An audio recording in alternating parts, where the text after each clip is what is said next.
Jalen Jacoby, what is it that we do? We give the people what they want. Billy Donovan is out as the head coach of the Thunder, and the Bucks are out of the playoffs. But we start where the NBA ended last night, and that is with LeBron James and Anthony Davis in a big fourth quarter for the Lakers, beating the Rockets in what was a tight game until the end. What did you see from the Lake Show last night? I saw their two best players need to get 60 points, like I've said since these playoffs started when they was playing against Portland. And when that happens, since the resume has taken place, they've only lost one basketball game. They need those two guys to come out and be aggressive scoring. And that's what LeBron was doing in particular in the first half. And then all of a sudden, when Rondo comes in, he can make an impact. And Kyle Kuzma can score double figures. But it's going to start with your superstars. Absolutely. LeBron James wasn't just scoring.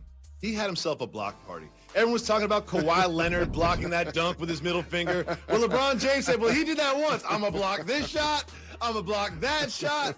LeBron James was not just aggressive offensively. He was aggressive defensively, something that you don't see a lot of during the regular season, but it was great to see it here in the playoffs. And you also mentioned something else that I think was really key for the Lakers, not just in this game, but in this championship run, and that is the return of Rajon Rondo. Avery Bradley said, you know what? I'm not going to spend 3 months in Orlando. And Rajon Rondo had a hand injury. He came back, and he looked phenomenal.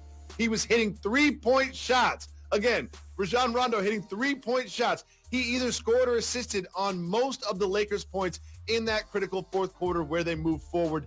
Can they rely on Rondo to play like playoff Rondo for the rest of this run? If he's healthy, I believe so. And I'm glad you used that term playoff Rondo, because when that's said about players, sometimes it ain't necessarily good. And here's what I mean. It basically says in the regular season, you're one version, and then in the playoffs, you're another version. So for like a 7-time champion like Robert Horry, when he elevates his game and he knocks down shots in the playoffs, it now adds to his legend and he becomes Big Shot Bob. For a player like Rajon Rondo, it basically acknowledges that during the regular season, he's kind of an idol.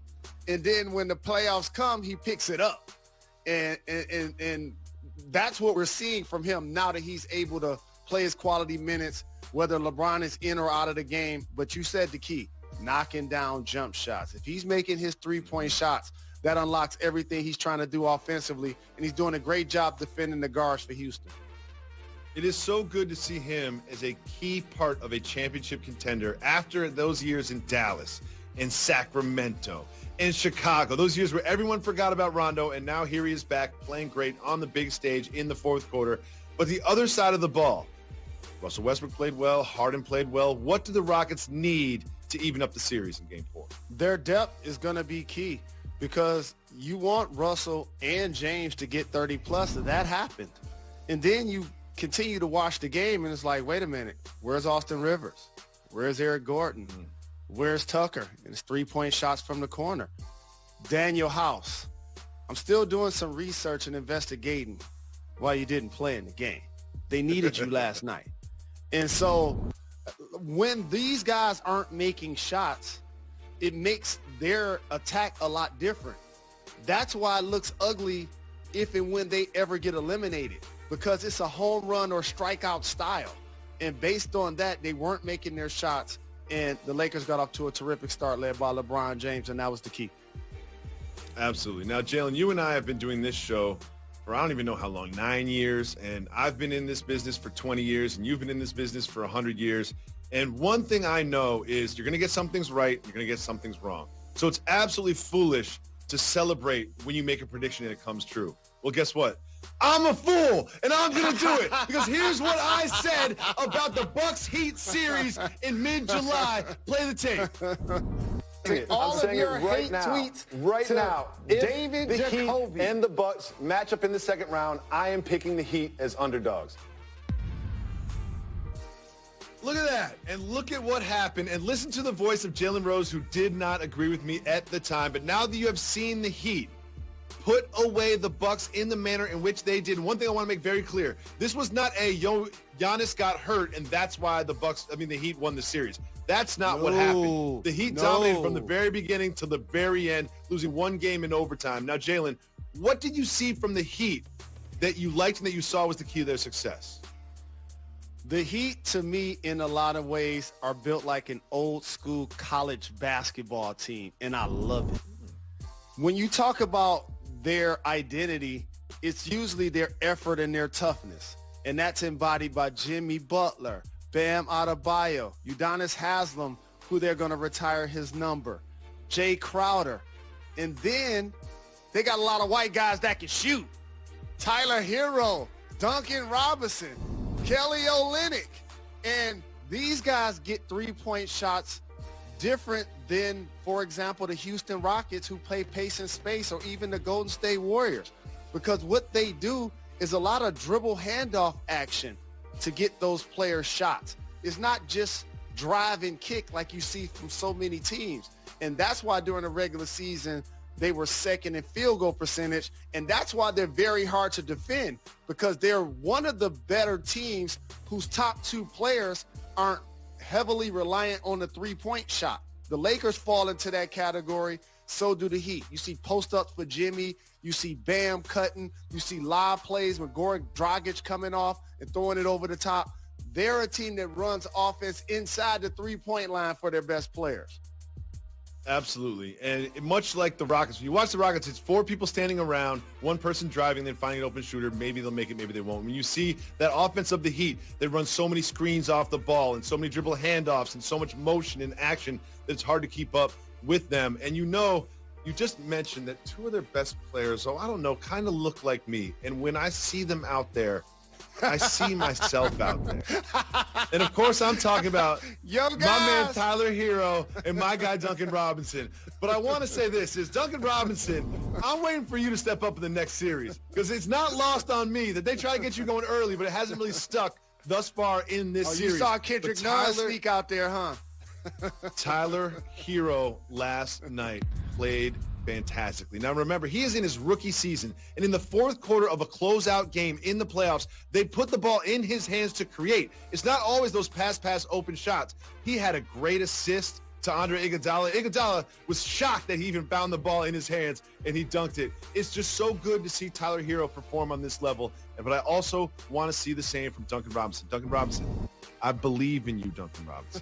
I know what's inside of you. I know that you had the third highest three-point percentage during the regular season. We're going to find you the ball and get it in the right spots for you. When you get to the Eastern Conference Finals, you will see a lot more from Duncan Robinson. So if they make it to the finals, can we get Duncan Robinson and Tyler Hero and Olynyk picture up on your Wall of Fame? No, we cannot. Moving on. Not just will we celebrate the Heat, but we have to talk about the Miami Bucks. For the second year in a row, they had the best record in the NBA, and for the second year in a row, they flamed out in the playoffs. And of course, I'm talking about the Milwaukee Bucks. Jalen, you're Giannis Antetokounmpo. You've got 1 year left on your deal. You're disappointed, not just that you got injured and couldn't help the team, but you're just disappointed in the way the team performed in Orlando. What's going through your head when they put a 5-year extension in front of you this offseason? See, Jacoby, and your prediction of Miami beating the Bucks was awesome. What I said in that clip was Miami is going to win, but I want to see the Bucks win, because the question was, what are we going to be talking about from the bubble as the largest story?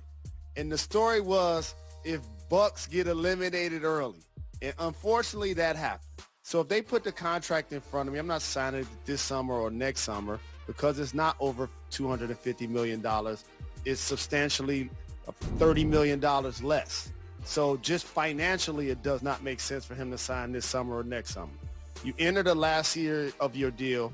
Now you hold the foot to the fire of the organization to bring in people to put around you. You sign like a 1-and-1 deal. So now you have 3 total years to play. The third year is his option. And now you give them a chance to continue to build. I see Giannis as a legacy type player with one franchise.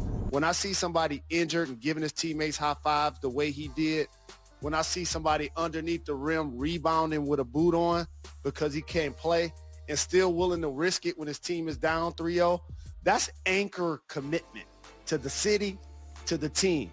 And so now you can build around that. He wants to be there. I believe he's going to be there, but now the team has to continue to build. So if he doesn't become the 5-ring Kobe with the Lakers, hopefully he can still become the one ring winner like Dirk with the Mavs. Still an all-time great. You're still a Hall of Famer. You didn't have to ring chase, because I saw LeBron go to Miami and I saw KD go to Golden State. And you know what they both did when they got championships? They left. Mm-hmm. LeBron was like, you know what? I actually want to go back home and win one in Cleveland because it would mean more to me. KD was like, I'm leaving the Splash Brothers and Draymond Green to go to the Nets to play with Kyrie Irving to prove that I didn't ride their coattail. So while you see him happy holding those finals trophies, that's a sore topic for great players when it come up as it relates to leaving a team to quote-unquote ring chase.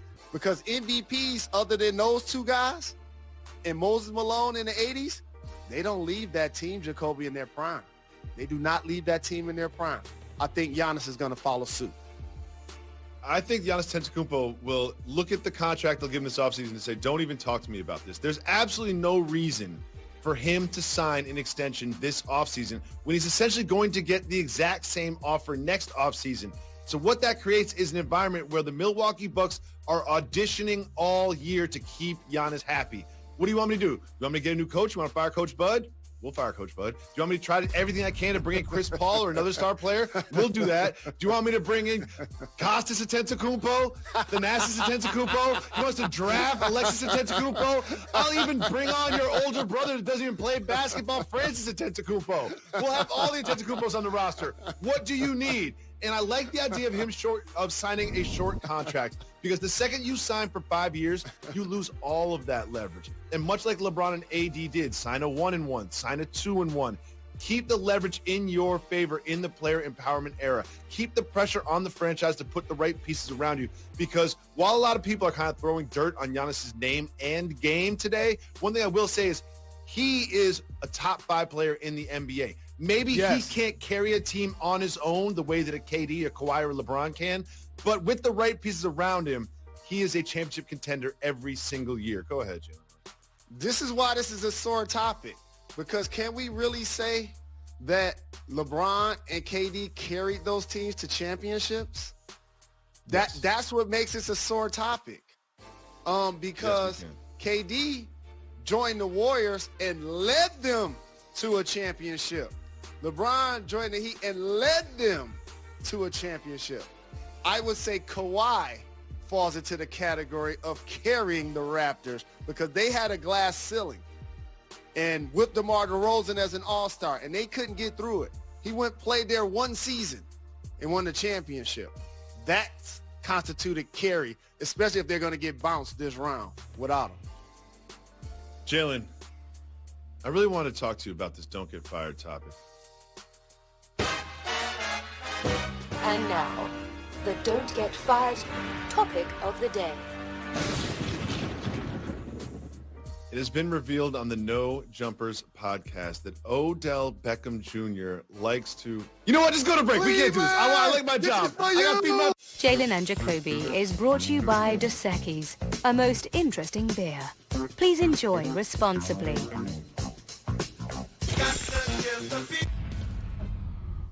Welcome back to Jalen and Jacoby. Jalen, we start with tonight's games and the Clippers against the Nuggets. What do you think the key is for the Nuggets to even the series tonight against the Clippers? I believe the Clippers going to advance, and Kawhi's awesome. Reigning Finals MVP. Paul George has found his game. Lou Will and Montrezl Harrell have shown flashes. But for the Denver Nuggets, it has to be the Joker. Jamal Murray made a name for himself last series. He and Donovan Mitchell put on a show going back and forth, dazzling us with 360s in the air and game-winning type plays. He hasn't been effective and efficient this series. But you know who has the Joker? constantly performing like an all-NBA guy, making threes, making perimeter shots, grabbing boards, dropping dimes. Michael Porter Jr. scored in the previous game. That gentleman, my favorite stretch mark 5, is going to need some help. Hopefully they will get some help, because if you look at Jamal Murray's production in that series against the Jazz and this series against the Clippers, there's a pretty stark difference there, because Jamal Murray had a star turn in the first round, and I sort of think that Kawhi Leonard blocking his dunk is emblematic of what's been happening in this series. He's trying to make a highlight, trying to be excellent, but it's just not panning out for Jamal Murray. Hopefully he can tonight, and the Nuggets can extend this series to a pivotal 5th game. But we have another huge game in the Eastern Conference, where the Raptors, up against elimination tonight in a Game 6, will try to beat the Celtics. What do you think the key is for the Raptors? This is simple for me. For a lot of people, it's going to be first-time All-Star Pascal Siakam. No, it's not. It's their backcourt. Kyle Lowry is the heartbeat of that team. And Fred VanVleet, by the way, is going to be an unrestricted free agent this offseason. Those two guys have to be the difference makers. VanVleet with his shot making, Kyle Lowry with his emotion, his ability to take charges and sacrifice his body and energize his team. Those extra possessions, those type of plays is what they're going to need unless they're going to get eliminated by the Boston Celtics.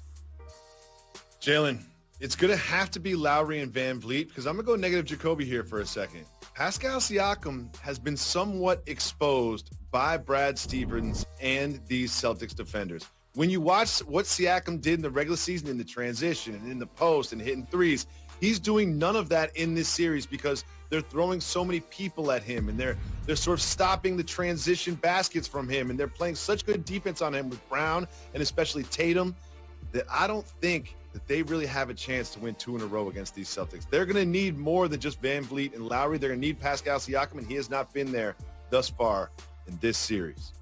We also have some other news in the NBA, Jalen. Billy Donovan, after a great season with the Oklahoma City Thunder, they beat all the expectations of everybody. You would think the coach would get an extension, would get a raise. Nope. He is now out as the head coach of the Thunder. What do you think that means for the Thunder and for other teams looking for a head coach? So if I was doing a fantasy draft of all of the coaches in the NBA, my pick would be Eric Spoelstra, because he's shown me that he can coach different styles of teams, whether it's Hall of Famers like their big three or Kendrick Nunn, who was an undrafted rookie. And I know people have thrown a lot of dirt on Billy Donovan's name based on what has happened or not happened the last 5 years in OKC. He's shown me that he did a really good job with that team. I've seen him coach KD, Russ, Oladipo, Paul George. This team that overachieved with Chris Paul, Shai Gilgeous-Alexander, Schrader. I remember he was in Atlanta, now found a home with OKC. So based on that, Jacoby, when you make a decision to go away from the Thunder, that means that they told you that they want to rebuild with the picks. And he like, I'm not going to be able to do it. There are other openings in the game. I would not be surprised if he moves to ahead of a lot of those people's list and gets a job immediately. I think he'll enjoy coaching the Sixers in Philadelphia. It is now time for Jalen of the Week.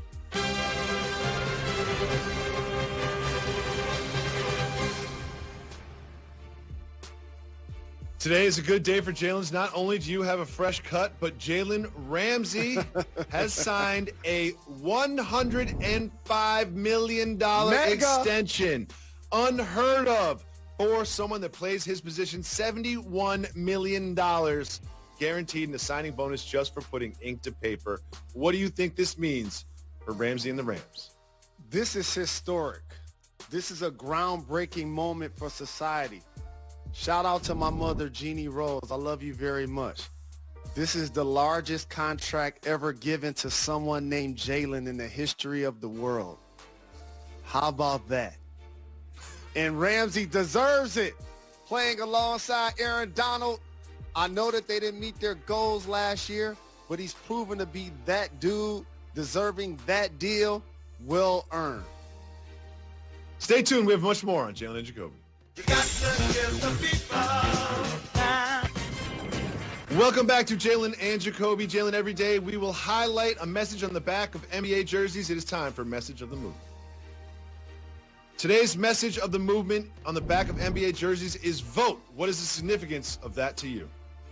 Extreme significance, especially during this climate of unrest, COVID-19, millions of people losing their jobs, being furloughed, being laid off, trying to figure how they're going to pay their rent. It's really important to exercise your right in democracy and vote. It is bigger than just a vote. It's a lifestyle. Absolutely. Everyone asks what they can do. One thing they can do to concretely affect change is vote this November. Jalen, everyone knows Chuck D as a musical artist, but you know Chuck D is a different type of artist. Please explain. Well, he embodies the culture. He's a legend and a vet. And there was a saying that once said, youth is wasted on the young. And I never would have thought growing up the way I idolized Public Enemy and loved Chuck D's bars and verses and his knowledge, that he was a major fan of my biological father, Jimmy Walker. And he was also an artist that drew pictures of him and was gracious enough to send it to me. His first picture that he did when he turned 60. Remember, hip-hop is more than just rapping into a microphone. It's also art and graffiti. And for the Uncle Chuck D to take the time and the energy to do something like this to symbolize my biological father and my career, I'm forever grateful. Thank you, Uncle. Appreciate you. Tomorrow we are back on ESPN at 2 p.m. Make sure you tune in. You got to give the people